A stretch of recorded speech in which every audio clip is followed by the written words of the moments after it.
வணக்கம். மாணிக்கவாசகர் அருளி செய்திருக்கக்கூடிய மார்கழி 23ஆம் நாளிற்கான திருப்பள்ளி எழுச்சி 3வது பதிகம். இந்த பதிகத்திலே மணிவாசக பெருமான் சிவபெருமானை நாம் எவ்வாறு சரணடைய வேண்டும் என்று நமக்கு உணர்த்தி காட்டுகின்றார். இயற்கையை வர்ணித்து காட்டுகின்ற மணிவாசகர் சிவபெருமானுடைய கருணை எத்தன்மையது என்பதை இங்கே விழித்து கூறுகின்றார். முதலில் பதிகம் என்ன என்பதை பார்த்துவிட்டு வரலாம். கூவின பூங்குயில் கூவின கோழி, குருகுகள் இயம்பின இயம்பின சங்கம், ஓவின தாரகைகள் ஒலி உதயத்து, ஒருப்படுகின்றது விருப்பொடு நமக்கு, தேவ நர்சரி கழல் தாளினை காட்டாய், திருப்பெரும் துறை உரை சிவபெருமானே, யாவரும் அறிவறியாய் எமக்கொழியாய், எம்பெருமான் பள்ளி எழுந்தருளாயே என்பது மாணிக்கவாசகர் அருளி இருக்கக்கூடிய திருப்பள்ளி எழுச்சி 3வது பதிகம். இந்த பதிகத்தில் மணிவாசகர் எப்படி இயற்கையை வர்ணனை செய்து ஆரம்பிக்கின்றார் என்பதை வரிக்கு வரியாக பார்க்கலாம். கூவின பூங்குயில் கூவின கோழி, குருகுகள் இயம்பின இயம்பின சங்கம். சூரியன் உதயமாகிவிட்டது. சூரியன் உதயமானதும் இயற்கையிலே என்ன மாற்றங்கள் எல்லாம் நிகழ்கின்றன என்பதை குறிப்பிட்டு காட்டுகின்றார். கதிரவன் எழுந்து உலகம் விடுந்து விட்டதை குறிப்பிடக்கூடிய வகையில் குயில்களும் கோழிகளும் கூவி அறிவிக்கின்றன. குருகுகளும் அவ்வாறே ஒளி எழுப்பி இருக்கக்கூடிய இந்த வேளையில் சங்கநாதம் எங்கும் ஒளிர்த்து மெய்சிலிருக்க வைக்கிறது. பொழுது விடிந்து விட்டது. பூங்குயில்கள் எல்லாம் கூவிக்கொண்டிருக்கின்றன. பறவைகள் தங்களுடைய பணியை துவங்கிவிட்டன என்று குறிப்பிட்டு காட்டுகின்றார். கோயிலில் சங்கநாதமும் இசைக்கப்படுகின்றது என்பதை சொல்லுகின்றார். அடுத்த வரிகளில் ஓவின தாரகைகள் ஒளி உதயத்து, ஒருப்படுகின்றது விருப்பொடு நமக்கு, தேவ நர்சரி கழல் தாளினை காட்டாய். இரவெல்லாம் இருந்த அந்த நட்சத்திர கூட்டங்கள் இருக்கிறதே, அந்த நட்சத்திர கூட்டங்கள் எல்லாம் சூரியன் உதயமானதும் காலை கதிரவன் ஒளியில் கலந்து அதனுடன் ஒளியாகவே கலந்து விடுகின்றன. இரவெல்லாம் இருக்கக்கூடிய நட்சத்திர கூட்டங்கள் சூரியன் உதயமானதும் அந்த சூரிய ஒளியோடு அந்த நட்சத்திர ஒளி ஒளியாக கலந்து விடுகிறது என்று சொல்லுகின்றார். அதை போல நட்சத்திரங்கள் எப்படி கதிரவனோடு கலந்து விடுகிறதோ அதை போல நானும் உண்மை சிந்தையில் இடைவிடாது வைத்திருந்து உன்னுடனே கலந்து விடவே விரும்பி வந்திருக்கிறேன். என்னுடைய விருப்பத்தை நிறைவேற்ற தேவாதி தேவனாகிய நீ உன்னுடைய தாளினை எனக்கு காட்டு, உன்னுடைய திருவடியை காட்ட வேண்டும் என்று கேட்கின்றார்.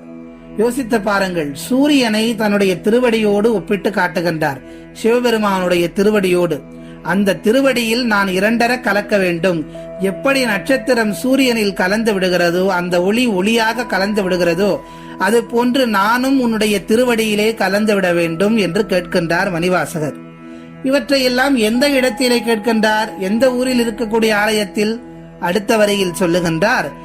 திருப்பெரும் துறை உரை சிவபெருமானே, யாவரும் அறிவறியாய் எமக்கெளியாய், எம்பெருமான் பள்ளி எழுந்தருளாயே. திருப்பெருந்துறையிலே எழுந்தருளி அருள் செய்திருக்கக்கூடிய சிவபெருமானே, அந்த திருவடிகளின் மகிமையால் நான் எவரும் எட்ட முடியாத ஞானத்தை அடைந்து விடுவேன். தேவர்களாலும் வேறெந்த கணத்தாராலும் அறிய முடியாத பெரும் பொருளே என்று சொல்லுகின்றார். யாவரும் அறிவறியார், யாராலும் அறிய முடியாதவன் அவன் என்று சொல்லுகின்றார். உலகெல்லாம் உணர்ந்து ஓதுவதற்கரியவன் என்று பெரிய புராணம் சொல்லுகின்றது. அதுபோல் யாருமே அவனை அறிய முடியாது. அப்படிப்பட்டவன் எமக்கு எளியாய். ஆனால் அப்படி யாரும் அறிய முடியாத தன்மையாக இறைவன் இருந்தாலும் எமக்கு மட்டும் எளிமையாக காட்சி தருபவனே சிவபெருமானே என்று சொல்லுகின்றார். எம்பெருமானே, என்னுடைய சிந்தை முழுக்க நிறைந்திருக்கக்கூடிய சிவமே, எம்பொருட்டு உறக்கம் நீக்கி எனக்கு அருள் புரிவாயே என்று கேட்கின்றார் மாணிக்கவாசகர். சரணாகதி ஒன்றே ஆண்டவனை அடையும் வழி என்று இந்த பாடல் ஆணித்தரமாக கூறுகின்றது. பக்தி என்பது ஆலயம் செல்வதோ வழிபாடு செய்வதோ மட்டும் இல்லை. அந்த வழியாக சென்று ஆண்டவனை பிடித்துக் கொள்வது. என் கையில் ஒன்றுமில்லை, உனக்கே ஆளானேன், என்னை நீ பார்த்துக்கொள் என்ற சரணாகதியே ஆன்மீகத்தின் உச்சம். சூரியனின் தாரகைகளுடைய ஒளி கலந்து போவது போல், நிலம் தொட்ட மழை துளி அந்த நிலத்தின் வண்ணத்தை பெற்றுக் கொள்வது போல் இறைவனது தன்மையாக நாமும் மாற வேண்டும். அன்பு, கருணை, பொறுமை இவை எல்லாம் தானே சிவத்தின் அடையாளம். அதை போலவே நாமும் மாறினால் இறைவனிடம் தஞ்சம் புகுந்து விடலாம் என்று சொல்லுகின்றார் மணிவாசகர். ஈசனில் விருப்பம் கொள்ளும் ஆன்மா அவனது திருவடியை அடையும், அங்கே இணையில்லாத பேரின்பத்தை காணும் என்பதே இந்த பாடலுடைய தாற்பயமாக இருக்கின்றது. அது மட்டுமல்லாது இறைவனை எப்படி நாம் சரணாகதி அடைய வேண்டும், ஆலயங்களுக்கு செல்லும் போது எப்படி வழிபட வேண்டும், அங்கொரு கண்ணும் இங்கொரு கண்ணும் ஆலய வழிபாடு இல்லை என்று ஒரு பாடலே இருக்கிறது.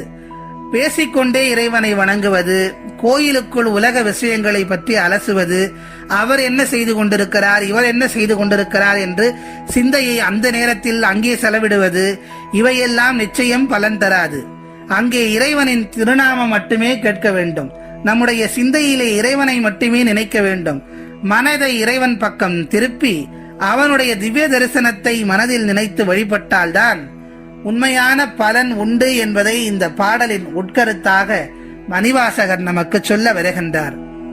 ஆகவே நாமும் ஆலயங்களுக்கு செல்கின்ற போது இறைவனை உள்ளன்போடு ஒருமித்த மனதோடு வழிபட்டு அவனுடைய தாளை பணிந்து சரணாகதி அடைவோம் என்று சொல்லி மீண்டும் நாளைய திருப்பள்ளி எழுச்சி பாடலில் சந்திக்கிறேன். வணக்கம்.